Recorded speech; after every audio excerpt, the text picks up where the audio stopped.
Anong ganap sa mundo ng showbiz? Marami ang nakapansin sa kakaibang suot ni Catherine Bernardo noong opening ng resort na itinayo nila ni Piolo Pascual nitong Biyernes. May print kasi ito na wooden spoon na white polo. Ang wooden spoon kasi ay brand pala ng all-purpose flour o harina. Kaya ibig sabihin ang isinuot ni Catherine noong araw na yon ay mula sa recycled cut siya mula sa brand ng harina na yon. Pero huwag ka, tila mahal din pala ang naturang polo ni Catherine ha. May nag-share na netizen kung saan maaaring makabili ng ganoong damit at tumetaginting na 1,300 piso ito. Discounted pa yan. May mga nagsasabi pa na baka kaya may bali-balita na hiwalay na sina Daniel Padilla at Catherine. Si Piolo ang dahilan? Well, sa ngayon kasi, si Piolo ang partner ni Catherine sa kanilang business na resort sa El Nido, Palawan. Tinawag nila itong Isla Amara. Anong masasabi mo sa balitang ito? Anong ganap sa mundo ng showbiz?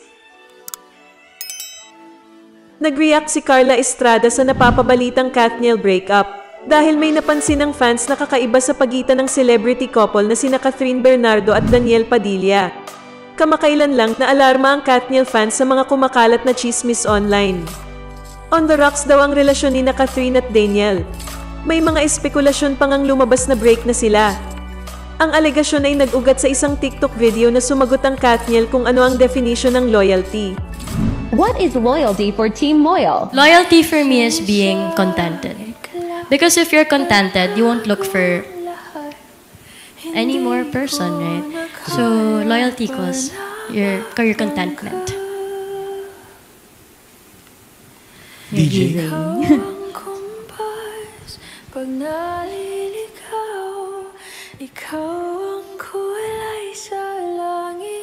Alam mo sinong pinaka-loyal? Yung aso ko, si Summer. Yan ang pinaka-loyal. Doon ko makikita yung definition ng loyalty.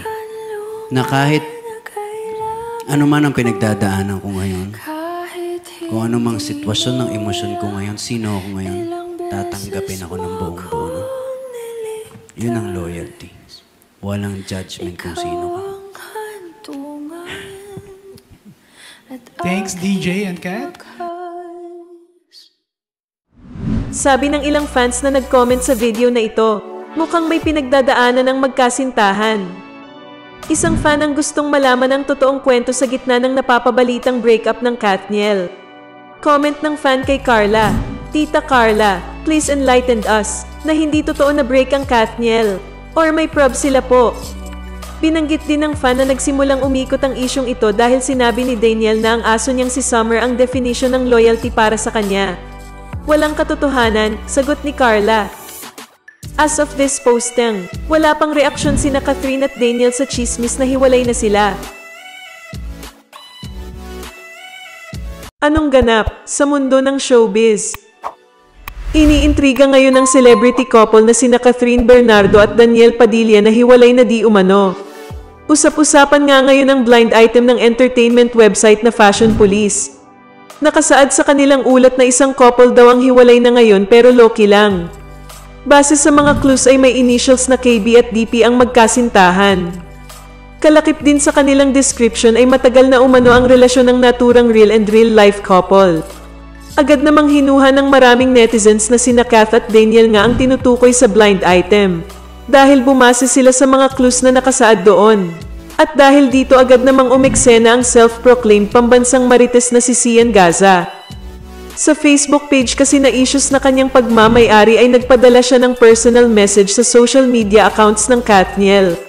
Ani nga sa kanilang caption, "Huwag niyo na pahirapan mga sarili niyo. Itanong na natin ang diretsyo. 2022 na, diretsahan na." Wala pang sagot ang magkasintahan ukol sa isyong ito pero sigurado ang kanilang mga fans na hindi ang kanilang idolo ang tinutukoy sa blind item.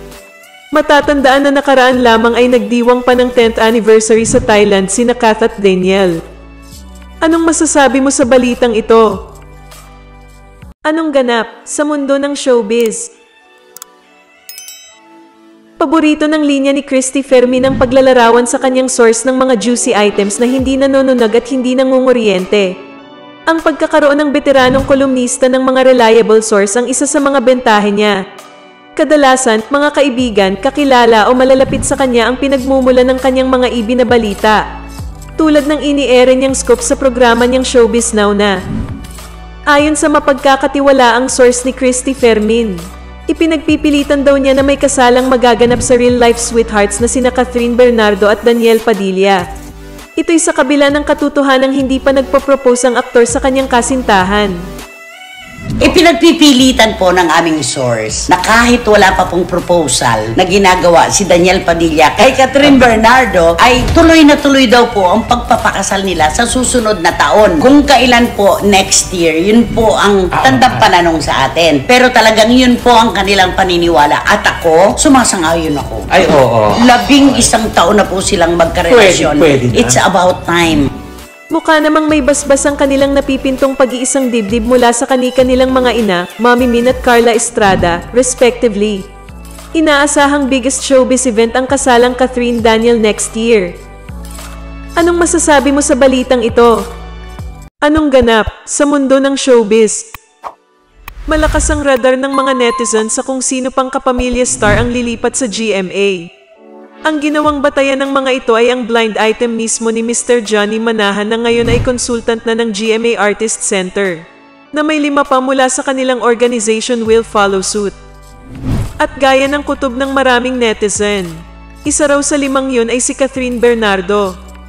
FYI, Catherine is no stranger to GMA kung saan siya nagsimula bago lumipat sa ABS-CBN. Siya ang gumanap bilang batang Marian Rivera sa Pinoy adaptation ng Korean novelang Endless Love. Pero hindi ito ang catch, dahil kung totoo man daw nalilipat si Catherine, hindi raw yun package deal. Huwag daw umasang bibit-bitin ng aktres ang nobyo niyang si Daniel Padilla. Malaking factor din daw ang highest grossing film ni na Alden Richards at Catherine. So if ever, will this be another love team torn apart? Sa paglipat kasi ni Sian Lim sa GMA, natural na buwag na ang kimchi na tambalan nila ni Kim Chu. Susunod bang mabubuwag ang Kathniel? Anong masasabi mo sa balitang ito?